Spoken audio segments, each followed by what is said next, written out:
আদ-দুনিয়া সিদরাতুল মুমিনিন, দুনিয়ার জমিনে যাদের ঈমানদার হবে, মুমিন হবে, এরা এই দুনিয়াতে জেলখানা এবং কারাগারের মধ্যে কষ্ট করার কথা ঠিক কিনা?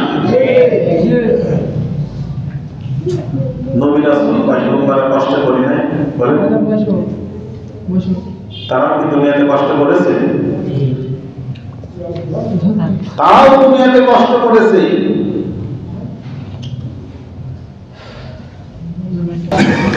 স্বাধীনভাবে পেয়েছি, নামাজ আমরা স্বাধীনভাবে আমরা পড়তে পারছি। এই স্বাধীনভাবে কি নামাজ এসেছে? এমনি এমনি এসেছে? জানের বিনিময়ে, মালের বিনিময়ে, রক্তের বিনিময়ে বাংলাদেশ যেভাবে স্বাধীন হয়েছিল, কথা বলেন ঠিক কিনা? স্বাধীন দেখেছেন আপনারা? 24-এ স্বাধীন দেখেছেন, 71-এ স্বাধীন দেখেন নাই। 24-এর স্বাধীনই কি ভয়াবহ! আমি নিজে উপস্থিত ছিলাম ওই মিছিলে।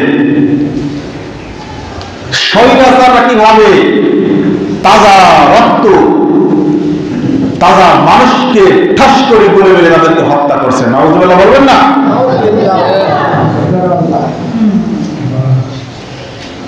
আল্লাহ রাব্বুল আলামিন বলেন, দুনিয়ার জমিনে অনেক সম্পদের মালিক হয়েছো তুমি, নিজেকে অনেক অহংকার মনে করো না।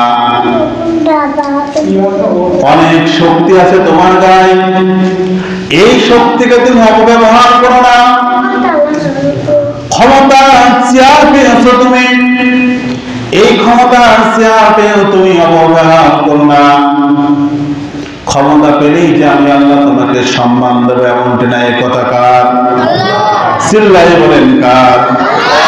আমি আল্লাহ তোমাকে সম্পদ দেব, ক্ষমতা দেব, শক্তি দেব, সব দেব। অত আইসমান তাশা, তুমি যে ক্ষমতা পেলেই তোমাকে ইজ্জত দেব এটা নয়, কিন্তু তুমি মনে রাখো কথাটা সত্য না মিথ্যা? কথা বলেন না কেন, সত্য না মিথ্যা? আমাদের বাংলাদেশেও স্বৈরাচার শাসককে নিমেষে আল্লাহ তাআলা এত ক্ষমতা দেওয়ার পরেও এমন ভাবে বেইজ্জতি করে বাংলাদেশ থেকে বহিষ্কার করেছে, বলেন ঠিক কিনা? আল্লাহর কথা একটাও মিথ্যা না, আল্লাহি আল্লাহর কসম। অত ইজ্জুমান তাশা অত জিল্লুমান তাশা, তোমাকে যে সম্পদ দিলেই তোমাকে সম্মান দেওয়া হবে এমনটি নয়, কথাটা ঠিক কিনা? আবার তোমার ক্ষমতা নেই, সম্পদ নেই, ইজ্জত দেওয়ার মালিক কে? সম্মান দেওয়ার মালিক কে? আল্লাহ সম্মান দেওয়ার মালিক, ইজ্জত দেওয়ার মালিক। এজন্য আল্লাহ বলেন, লা তাকনাতু মির রাহমাতিল্লাহ, হতাশ হও না, নিরাশ হও না, তোমরা একটু সবর করো। ইন্নাল্লাহা মা'আস সাবিরিন, ধৈর্য ধরো। ওয়ালা তাহিনু ওয়ালা তাহসানু ওয়া আনতুমুল আ'লাউনা ইন কুনতুম মুমিনিন। আল্লাহু আকবার বলে। আল্লাহ বলেন, বান্দারে তোমরা পিছায় আসো না, হতাশ হও না, বিজয় আমি আল্লাহ তোমাদেরকে দেব। এই কথা খা আল্লাহ বিজয় দিবে। আল্লাহ মানুষকে হতাশ হতে নিষেধ করছে। পিছাই এসো না যদি তোমরা ইন কুনতুম মুমিনিন, নিজেকে তোমরা মনে করো আমি মুমিন, আমি মুসলমান, আমি ঈমানদার, আমি আল্লাহ তোমাদেরকে জয় করব। কথাটা ঠিক কিনা? আল্লাহ পারবে না? বলেন আল্লাহ পেরেছে। সারা বিশ্বের দিকে তাকায় দেখে, যতই মুসলমানদের প্রতি নির্যাতন, নিপীড়িত হোক, অত্যাচার, জুলুম হোক, আল্লাহ তারপরেও এই মুসলমানদেরকে বিজয় করেছে। কথাটা ঠিক কিনা? সম্মানিত মুসল্লিরা, এজন্য আসুন, ক্ষমতা পেলে অপব্যবহার করা যাবে? কথা কয় না কেন? ক্ষমতা পেলে অপব্যবহার করা যাবে না। আপনাকে সম্মানের চেয়ারে বসানো হয়েছে, আপনি এই সম্মানকে অপব্যবহার করার কোনো অধিকার নেই। আপনি আপনি এলাকার একজন নেতা বলে যে আপনি যা মন তাই করবেন এমনটি নয়, এই নেতার চেয়ারও একদিন চলে যেতে পারে, কথা কোন ঠিক কিনা? আবু জেহেল জানতো যে তার ভাইয়ের ছেলে আব্দুল্লাহর বেটা মুহাম্মদ ইনি একজন সত্যবাদী, কথা কোন ঠিক কিনা? জানতো না? উতবা সাইবা সবাই জানতো যে আব্দুল্লাহর বেটা মুহাম্মদ একজন সঠিক সত্যবাদী।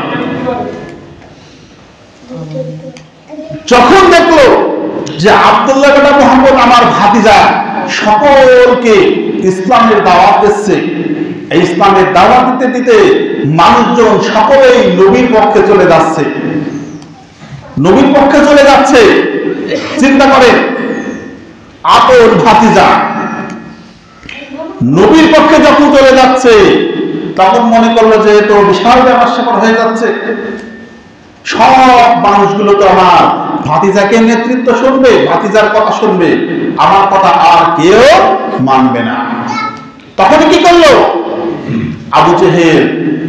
নবীজিকে ষড়যন্ত্র করলো, নবীজিকে এই দেশ থেকে মক্কা থেকে মদিনায় হিজরত করতে বাধ্য করলো, কথা বল ঠিক কিনা? এইরকম আবু জেহেল মানে মানুষ পৃথিবীতে আছে, কথা বলে এখন আছে, বহুত আছে, আমাদের বাংলাদেশেও আছে, বাংলাদেশেও আছে।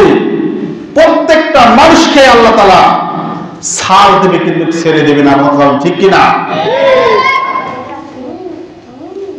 আল্লাহর নবী জনাব মুহাম্মদ রাসূলুল্লাহ, সকলে বলেন সাল্লাল্লাহু আলাইহি সাল্লাম। বিশ্ব নবী জনাব মুহাম্মদ রাসূলুল্লাহ সাল্লাল্লাহু আলাইহি ওয়াসাল্লামকে আল্লাহ তাআলা বলেন وَسِيقَ الَّذِينَ اتَّقَوْا رَبَّهُمْ إِلَى الْجَنَّةِ زُمَرًا حَتَّى إِذَا جَاءُوهَا وَفُتِحَتْ أَبْوَابُهَا وَقَالَ لَهُمْ خَزَنَتُهَا سَلَامٌ عَلَيْكُمْ طِبْتُمْ فَادْخُلُوهَا خَالِدِينَ আল্লাহু আকবার। আল্লাহ তাআলা কোরআনের ভিতরে সুন্দর করে জানিয়ে দিয়েছেন সারা দুনিয়ার জমিনে আল্লাহ পথে চলবে যারা, আল্লাহ হুকুম মানবে, নবীর আদর্শ মানবে, যাদের জীবনটা আল্লাহ রাস্তায় বিলীন করে দিবে, এরাদেরকে আল্লাহ তাআলা দলে দলে তাদেরকে আল্লাহ তাআলা জান্নাতে প্রবেশ করাবে। আর জান্নাতের যে রক্ষী বাহিনীগুলো থাকবে এদেরকে জিজ্ঞেস করবে, তোমরা এসেছো এখানে কিভাবে, তোমরা আসতে পেরেছো? এই জান্নাতে মানুষগুলো ফেরেশতাদেরকে বলবে, ওই রক্ষী বাহিনীদেরকে বলবে, দুনিয়ার জমিনে আমরা সদা সর্বদা আল্লাহর হুকুম মানতাম, কত স্বৈরাচার শাসক, কত স্বৈরাচার মানুষগুলো আমাদের প্রতি নির্যাতন করেছে, জুলুম করেছে, সব কিছুকে ধৈর্য সহ্য করে আমরা তবু আল্লাহ হার মানি নাই, আল্লাহর হুকুম মেনেছি, সব সময় আল্লাহর হাল ছাড়ি নাই, রাসূলের আদর্শ মেনেছি, যার কারণে আল্লাহ তাআলা আমাদেরকে তার দেখানো পথ প্রদর্শিত করেছে, এই কারণে আমরা এই জান্নাতের পথে যাচ্ছি। কথা কা ঠিক কথা বলে আল্লাহ বলেন, وقالوا الحمد لله الذي صدقنا وعده وأورثنا الأرض نتبوأ من الجنة حيث نشاء الله أكبر। যখন তারা জান্নাতের ভিতরে প্রবেশ করবে, ফেরেশতারা তাদের এই জান্নাতে যখন প্রবেশ করবে দেখে দেখে আলহামদুলিল্লাহিল্লাযী সাদাকানা ওয়া'দাহু ওয়া আওরাসানা আল-আরদ জান্নাতে হাইসু নাশা। এই জান্নাতি মানুষগুলো যখন জান্নাতের ভিতরে প্রবেশ করবে, এই ফেরেশতা সহ সকলেই সেখানে